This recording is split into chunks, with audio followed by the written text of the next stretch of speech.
For myself, that was kind of part of the problem. I started lumping sleep and rest as if they were the same thing, whereas sleep is actually one of the 7 types of rest that I talk about within my research.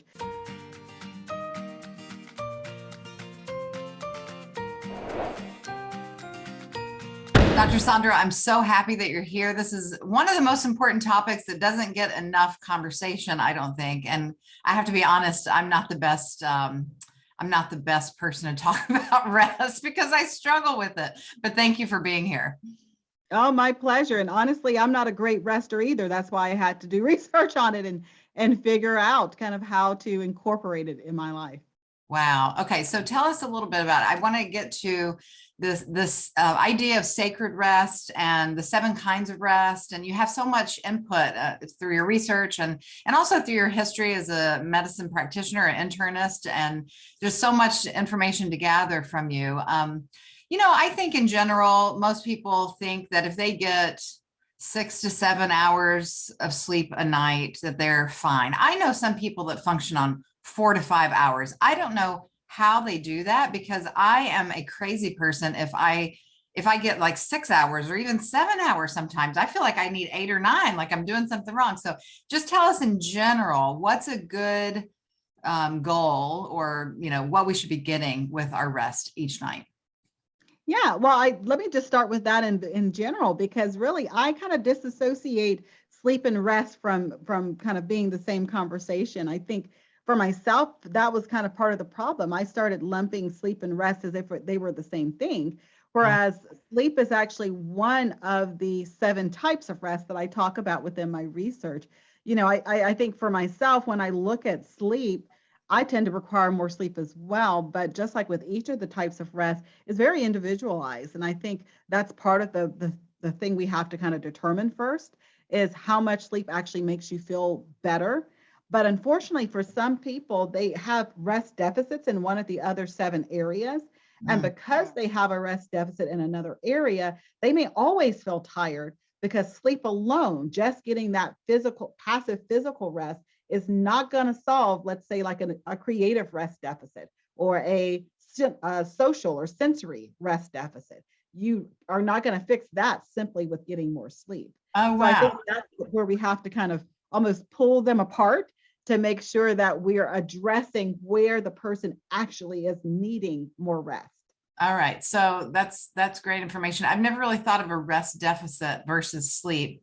Of course, we think about rest and when our body feels like it needs rest and, that kind of thing. But I always think, well, I'll get that rest when I sleep, or I'll sit down for a few minutes. So I'm eager to learn about the 7 different types of rest. But before that, let's just focus on sleep for just a moment. And I hear you that it's individualized and everyone has to kind of determine what works best for them. I do think some people, though, grow into a habit of a sleep pattern or get off on their circadian rhythm due to their adrenal glands or their stress levels during the day. Is that true?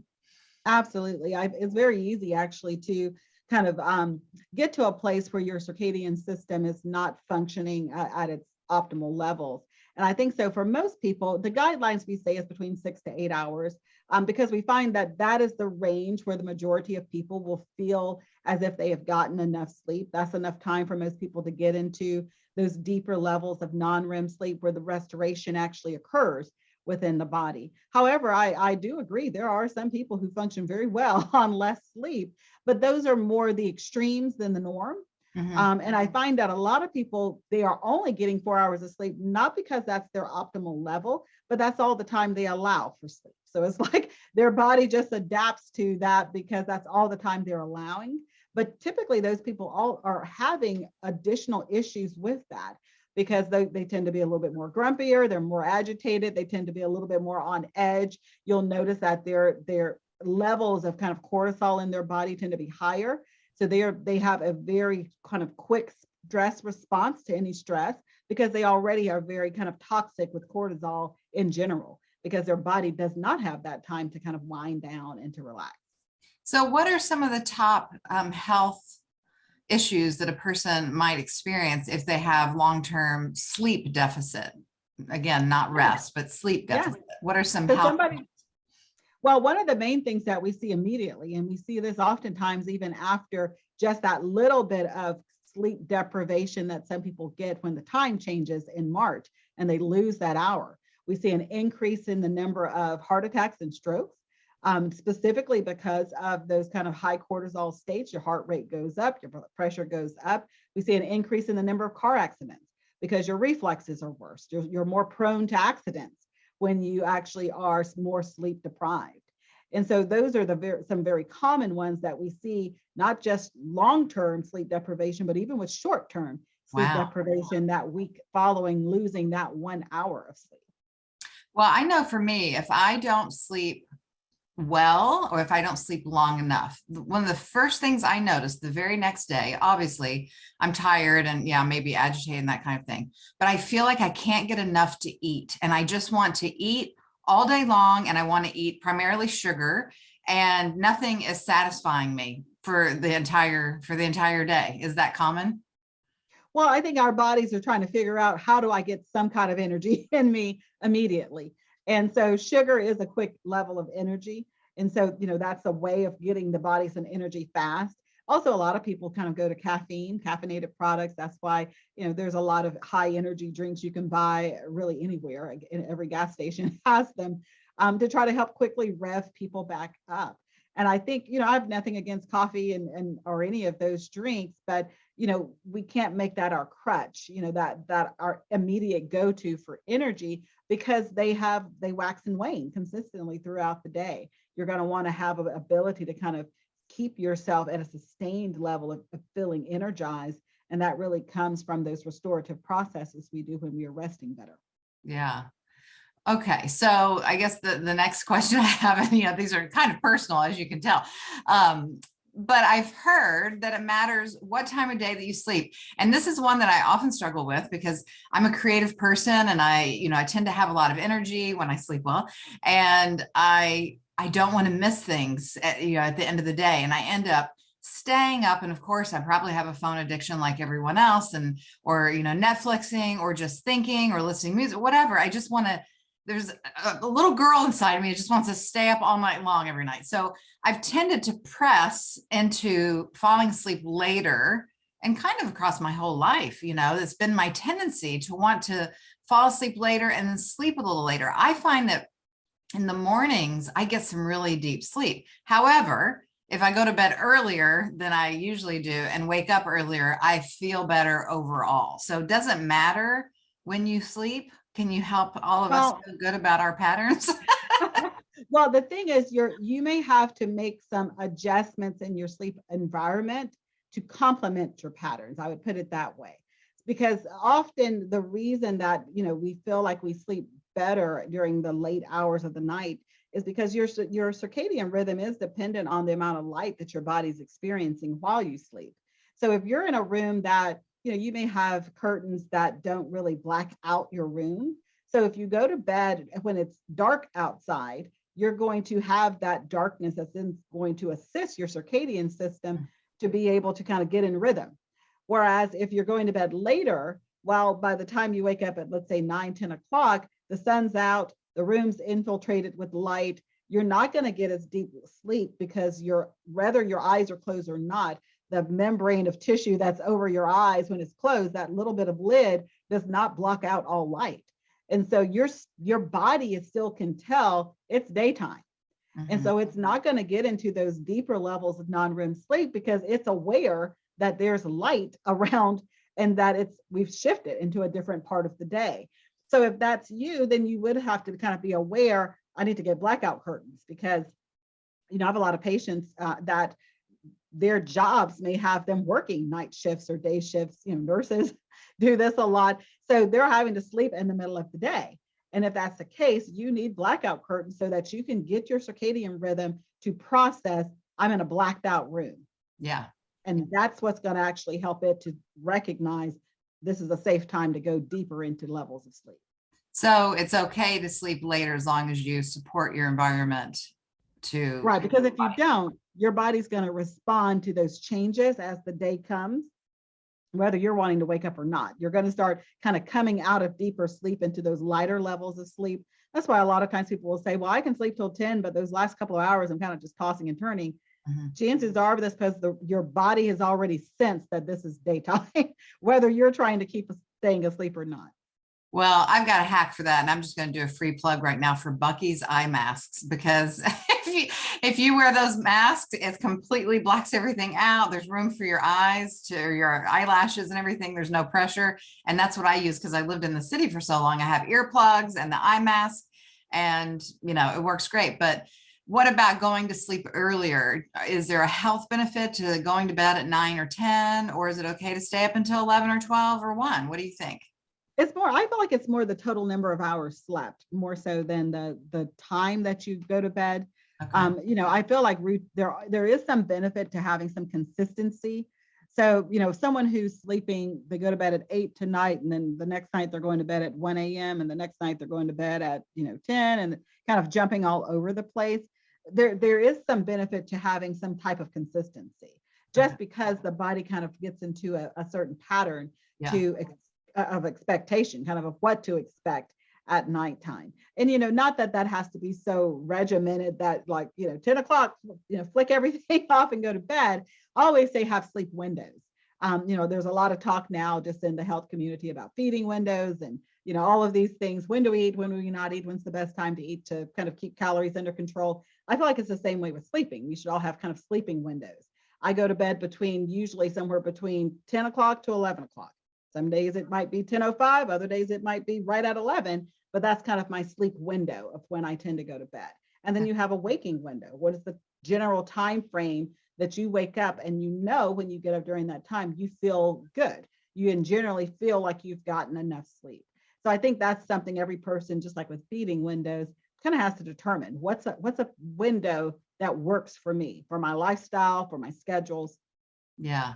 Okay. That's great information. Well, thanks for covering the topic about sleep. And I do want to talk about rest now, because I know that they're different. And yet when I started talking to you, I did lump it all together because, as I said, I think I'm one of these people that thinks I'll get my rest tonight. And so you have written a beautiful book called Sacred Rest. And I know there's a subtitle, which you can tell us about. In that book, you cover 7 different types of rest. And these are types of rest that most people probably would never think about. Of course, we talk about being unplugged from technology and that kind of thing. But why don't you tell us the subtitle of your book of Sacred Rest, and then the first type of rest that you recommend for people that are usually deficit? Yeah, so the title of the book is Sacred Rest, Recover Your Life, Renew Your Energy, Restore Your Sanity. And in the book, I basically talk about those 7 types. I'll name all 7 just so I make sure I get them out there in case we don't hit all 7, and then we can kind of jump in on a few of them specifically. So the 7 types include the physical, mental, spiritual, emotional, social, sensory, and creative. And, we talked a little bit about physical in that we talked about sleep, but I always like to make sure people are aware that physical actually has 2 components to it. It has the passive forms, which are sleeping and napping, but then it also has the active forms of physical rest, which include those things like yoga and stretching and using a foam roller and getting a massage, and all those things that actually help with the flexibility, the lymphatics drainage, the circulation, because those are just as important a part of physical rest as the sleeping is, because that's why so many people have these tight, tense, painful backs and legs and issues with their body, because sometimes even when you're sleeping, you're not resolving whatever that issue is in the body. Yeah, the body surely informs us when there's an imbalance and when it needs attention, and like what you're saying, when it needs rest. And I love that you included those movement exercises, or we think of them as exercises. I think of them as just, healing time for our bodies to restore. When I do yoga, it's hard sometimes, but I feel so refreshed after that my body craves it. And so I don't really think of it as exercise. Before you tell us more about the other types of rest, I want to understand why you called your book Sacred Rest, and your connection to the sacred and spirituality in your life and how it connects to rest for you.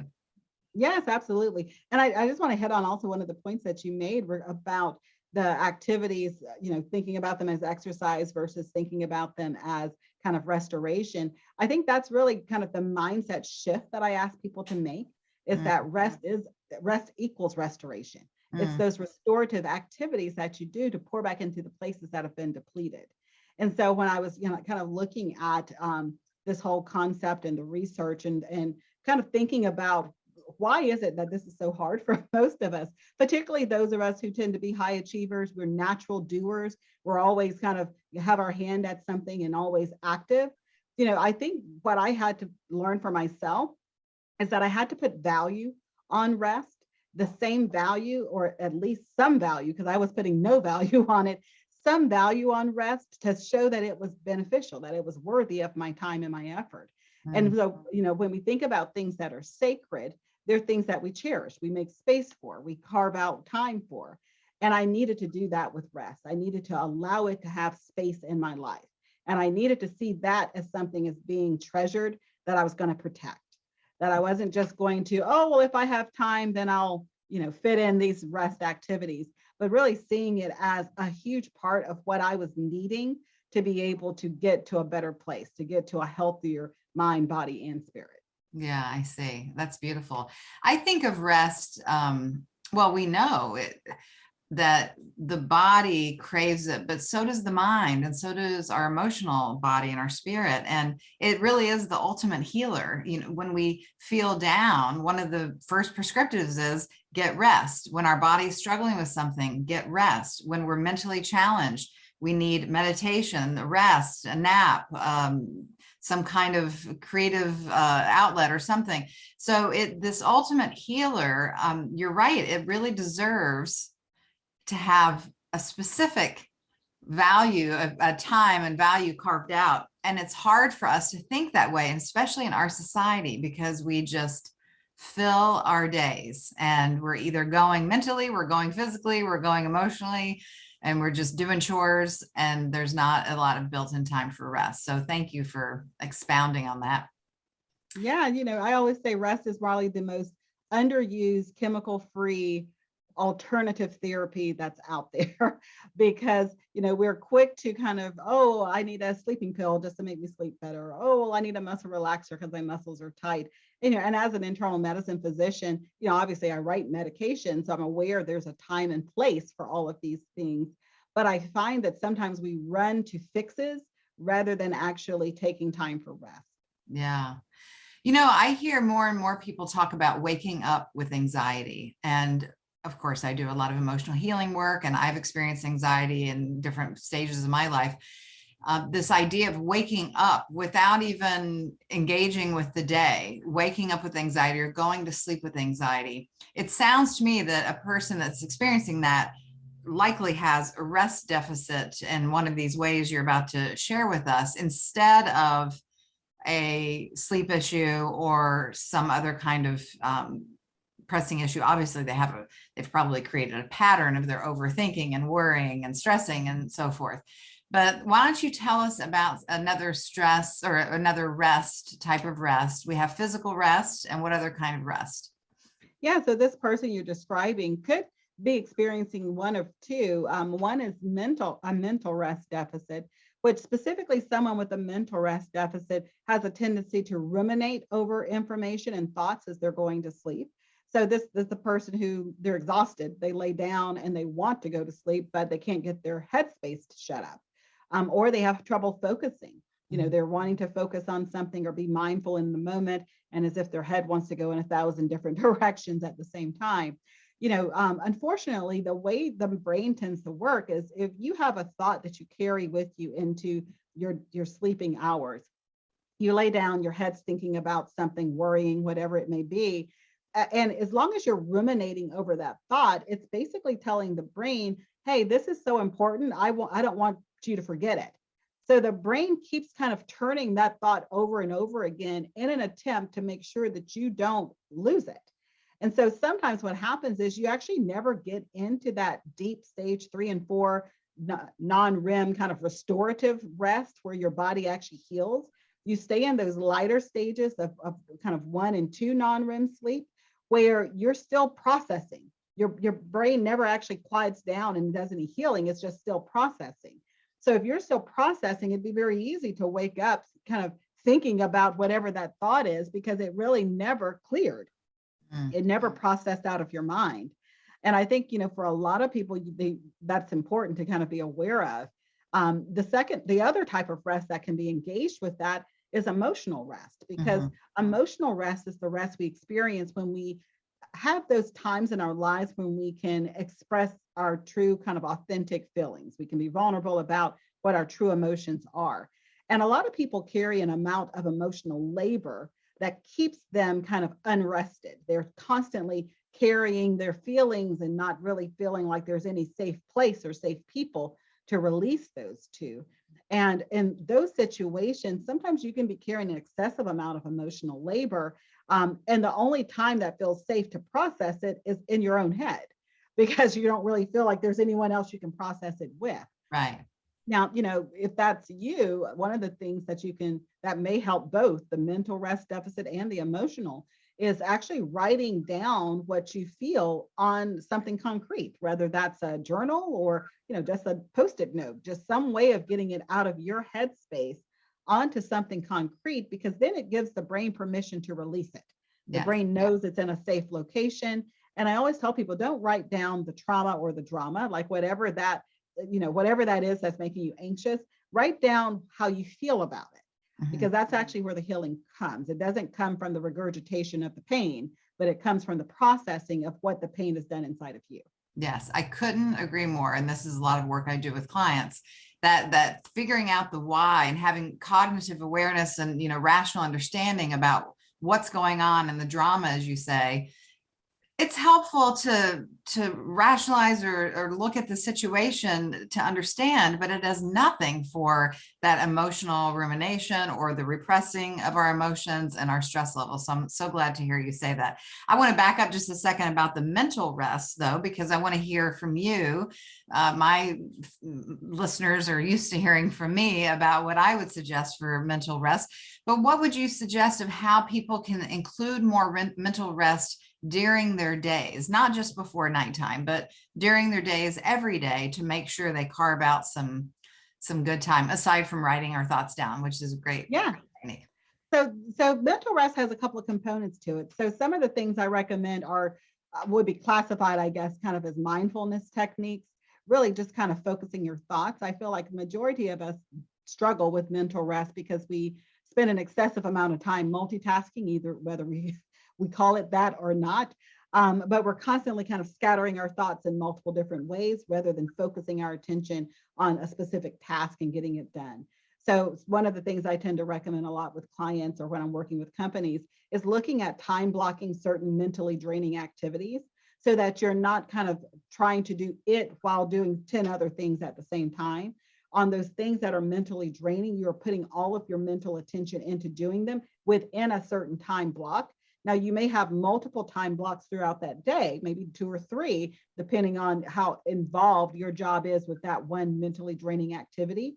But it's better to then have specific blocks than to be constantly having your brain kind of being pulled and pushed into it and pulled and pushed in, because that is where it's getting exhausting, kind of disengaging from it, and then trying to re-engage with it. And, for some people, you might be doing that 3 or, 20 times in a day, because you don't have these specific blocks carved out.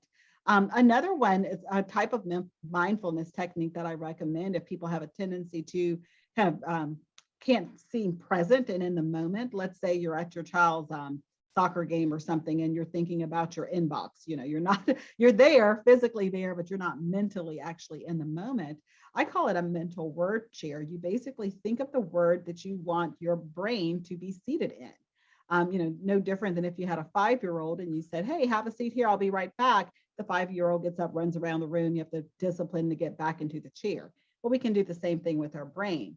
When you're looking at the soccer game and you're thinking about your inbox, you can have a word that you say that you're going to seat your thoughts back in. In that case, it might be your child's name.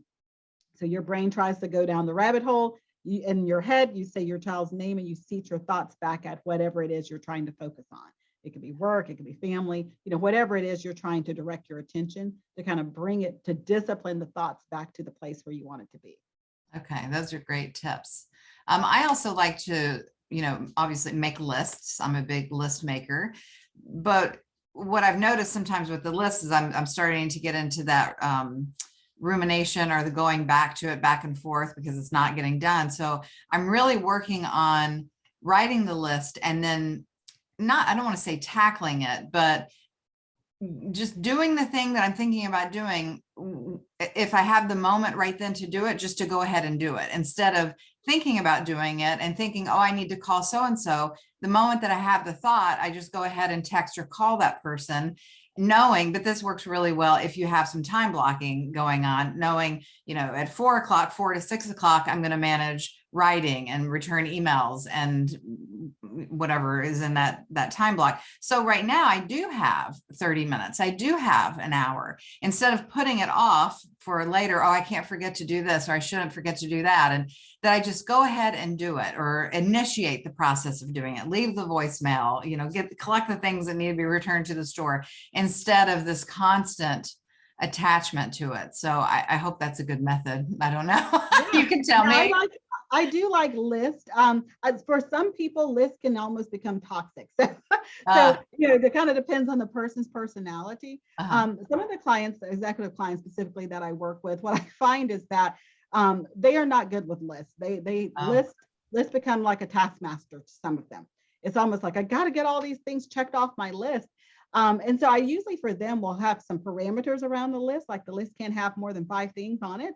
Because, if your list is like 50 things, you're not going to get that done. You're going to always feel like you're behind the ball.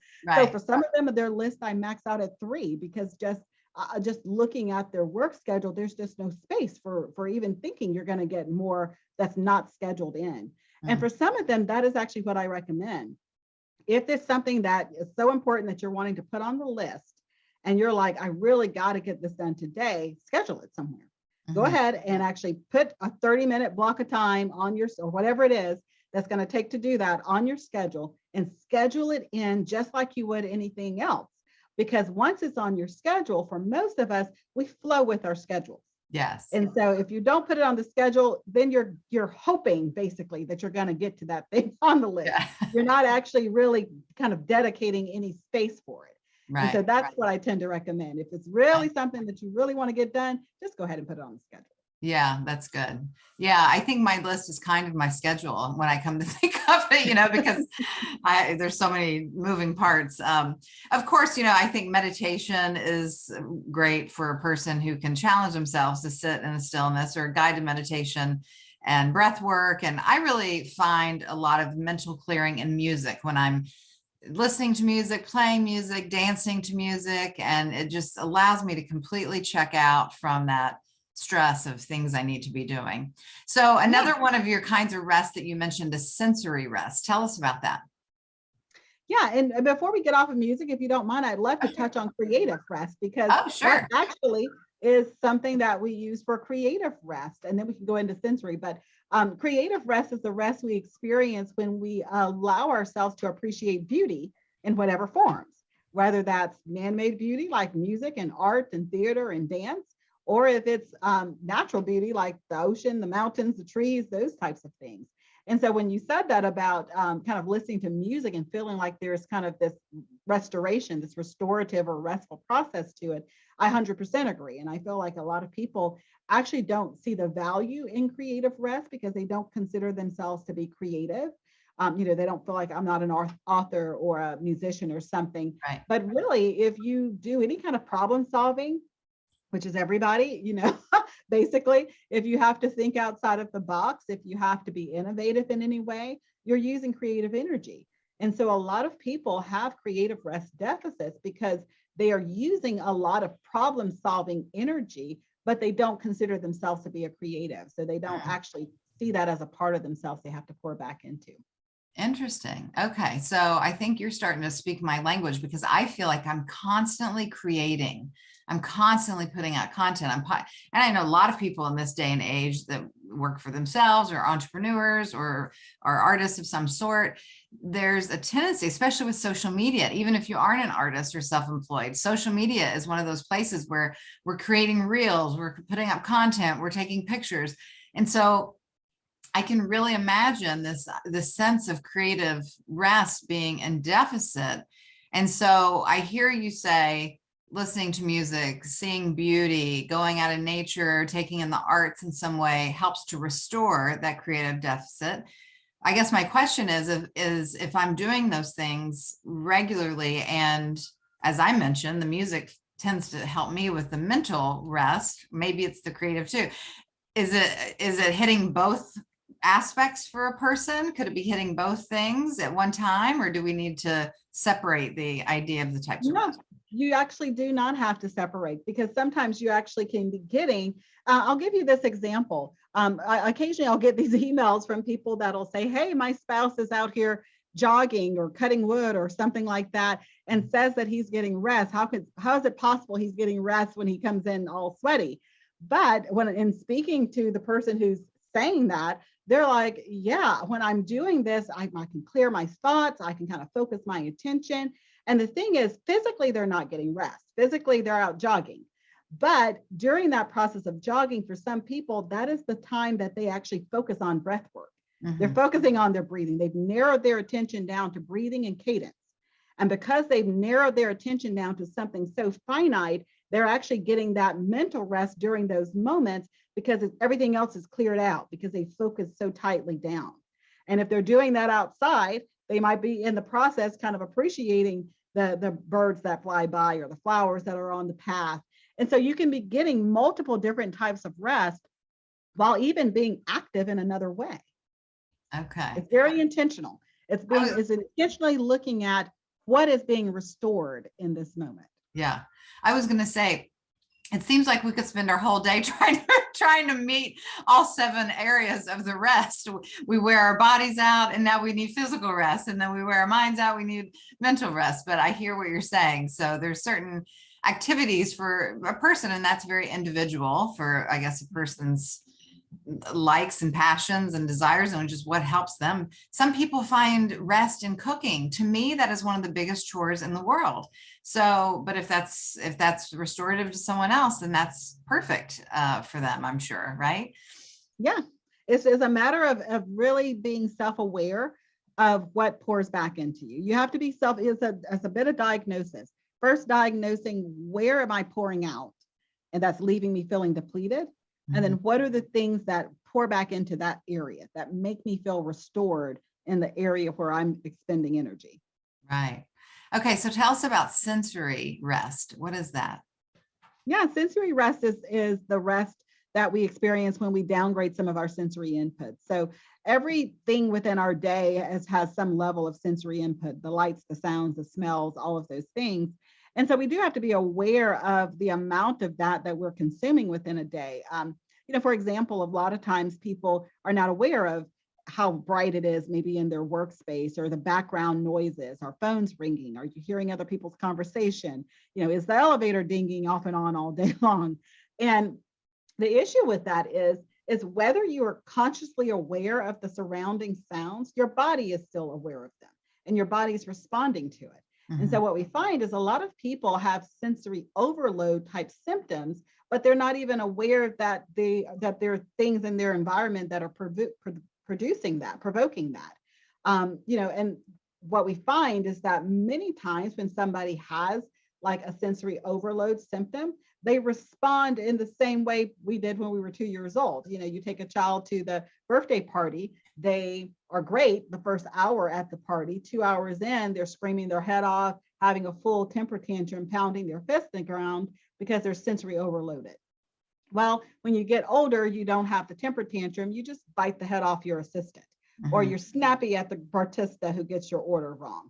You have other ways that you tantrum, but that is a sensory overwhelm response. You respond with agitation, irritation, sometimes even rage and anger. And so we have a lot of people who are responding, but they haven't put the dots together. That the reason that they start off their day and they're in a great mood, and they end their day and they're mad at the world, could in part be due to the sensory inputs they're experiencing and are trying to ignore, but their body's not ignoring it. Subconsciously, their body's responding to it. Yeah. So what are some of your techniques for resting? in that way. Silence is a good Yeah. silence is a good one. For some people, there are little to no times that there's silence in their environment. So if you've got the TV playing in your house and nobody's watching it, turn it off. Turn it I mean, off. what's the point of it being on? Being aware of the amount of notifications you're getting on your phone. A lot of us have excessive amounts of notifications coming in on our devices. And Mhm. every time that notification comes up is a little sensory hit that you're receiving. And so being aware of that, I'm not saying to get rid of, your social media apps or your weather apps or news apps, but you can take back control over how you engage with them. So Mhm. you can choose when you want to go into the app. You don't have to have the app pushing you out notifications and really intruding upon your rest and peace at its will. You can Right. kind of take back ownership of that.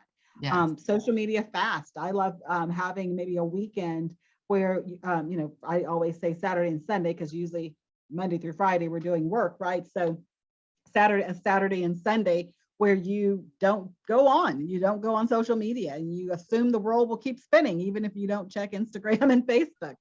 And so I just kind of determining for you how much of it you need, Mhm. and really kind of being aware of when it's affecting you. Yeah, Yes. a lot of times people will say, I'm so drained after social media. And my comment always is, so what are you going to do about that? Mhm. Because the reality is you're not going to likely delete your social media accounts, but you may have to put some parameters around your social media use so that you can do it in a healthy way. Yeah. Well, I love all those suggestions. And most importantly, the idea of our awareness of self, our body awareness, our health awareness, our mental health awareness, emotional health, all that. I have a quick story. I remember once I lived in the city for about 10 years, I think, and I was early 40s or so, or maybe late 30s, I started to feel the sensory stress, sensory overload. And I used to be a person, I'd drive around in my car with the music going and, chit chatting to people and so forth. And I found more and more, and even still to this day, more and more and more, turning things off, being more silent, going more within, needing the space, as I said, being a creator all the time. And it's been so helpful to have silence. And now, I hear the wind blowing, or I hear the chimes, and even then I think we all need a chamber is what I'm saying. I think we all need a blackout soundproof chamber we can go to and just hear the silence, and how restoring it is to have that kind of peace. And it's not just all about noise, but each of those sounds triggers something within us. It triggers I should be doing this, or someone's nearby, or I don't like this song, it reminds me of my childhood, whatever the memory is. So it's really important. I'm so glad that you included that in your book and, in your work today. I think, I do think that your work is so much needed. And if people will only listen, if people will only, heed your advice and do, make some changes in their lives to experience, and stop saying, I don't know why I'm so tired all the time, and looking at, well, here's a whole slew of reasons that maybe the issue. Yeah, that's really where the rest quiz came from.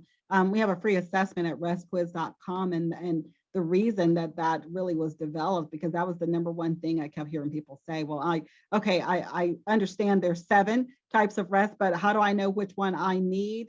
Because I always tell people, don't try to get all 7, the second you hear about them. Chances are you're already naturally doing some of these things, because you wouldn't be able to function otherwise. Yeah. But there's usually 1 or 2 that either you're not aware of, or either you just haven't been very intentional about getting. And that's the area where the deficit is. So helping to just identify it so you can put your attention on getting restorative activities done in that area can show the greatest benefit the fastest, because you're hitting the place where you have the greatest deficit. Right. So Dr. Saundra, you said that you too needed this, your own advice, and why you went out on the research for your book. If you don't mind sharing, what was one of the ways that you struggled in your day-to-day experience of overwhelm or exhaustion? Yeah, so the final 2 types of rest were actually the ones that were the hardest for me, that emotional and social rest, the 2 basically that involve people.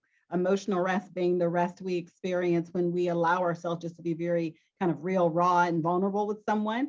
And then the social rest being the rest we get when we are around life-giving people, people who don't need anything from us, who are kind of our support system, who are there kind of pouring back into us.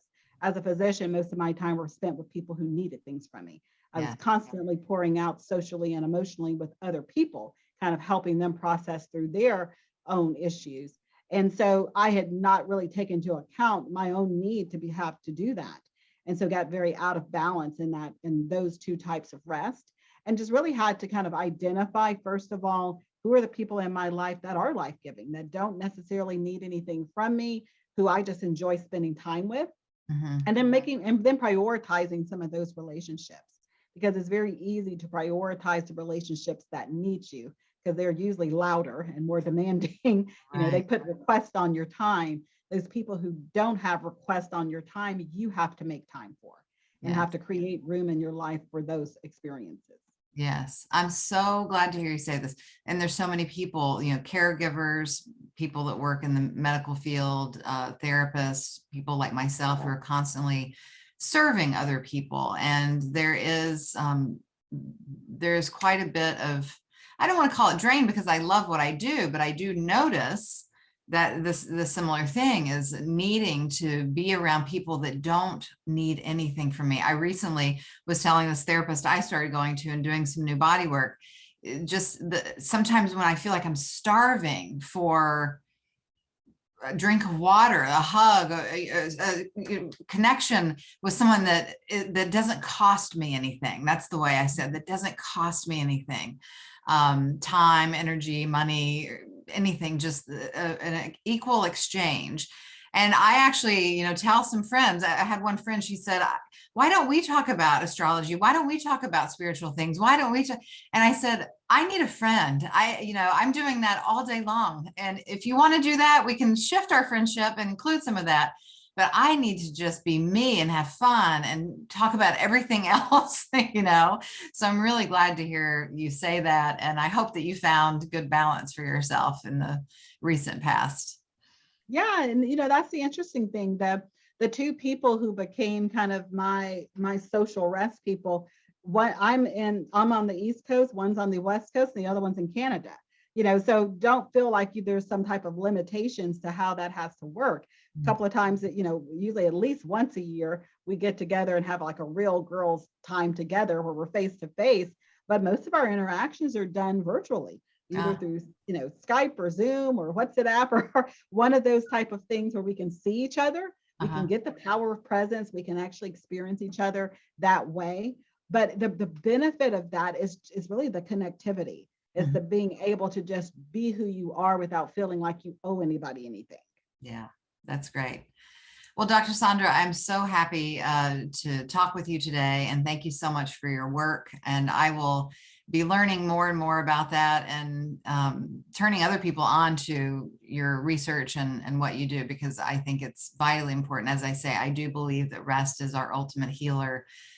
For our human experience, at least. And you also mentioned spiritual rest, and I think one other that we didn't cover so much, but people can find that information. You mentioned a website for a quiz, and I didn't quite get what you said. Can you share that again? Yeah, so the quiz is at restquiz.com.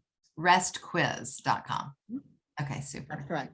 Yeah, thank you so much. And I hope to see you again somewhere our paths will cross somewhere along the line.